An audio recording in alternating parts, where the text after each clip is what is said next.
Hola, ¿qué tal amigos? Sean bienvenidos a un nuevo video. Bueno, empecemos. Cuando tenía 7 años, mi padre Tomás se quitó la vida. Fue un duro golpe que me marcó para el resto de mi vida. Siendo una persona tan amable y optimista, no comprendía que lo había llevado a cometer aquel acto. Lo que más me inquietaba es que de antes de morir mencionó de un tipo de marca como una espiral y una presencia que lo atormentaba desde ese día, y pasando los años intenté seguir adelante, pero algo dentro de mí no podía, una parte mía seguía en el pasado. Quería buscar respuestas y me puse a investigar sobre lo último que dijo mi padre, unas especies de marcas en forma de espiral, encontrándome una serie de reportajes antiguos sobre suicidios extraños, cuerpos ahorcados, con marcas profundas en el cuello y la cabeza boca abajo en señal de derrota.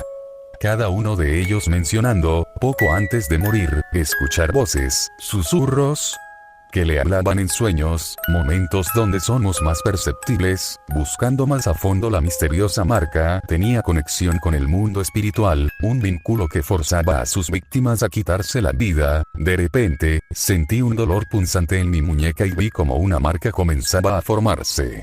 El aire se volvió pesado, y en la esquina de la habitación, una sombra comenzó a tomar forma. No era humana. Era un vacío, con una espiral que giraba lentamente en su centro. «Tú eres el siguiente», susurró, y su voz resonó en mi mente como un eco. Fue entonces cuando comprendí que aquel símbolo era una sentencia que vinculaba a las víctimas con algo más allá de este mundo, algo que se alimentaba de su desesperación. Luché por no mirar el espiral, por no dejarme atrapar, mientras la sombra se acercaba.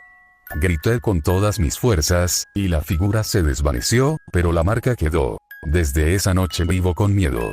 Miedo de que regrese, miedo que como mi padre y tantos otros, yo también caiga en el abismo del que nadie puede escapar.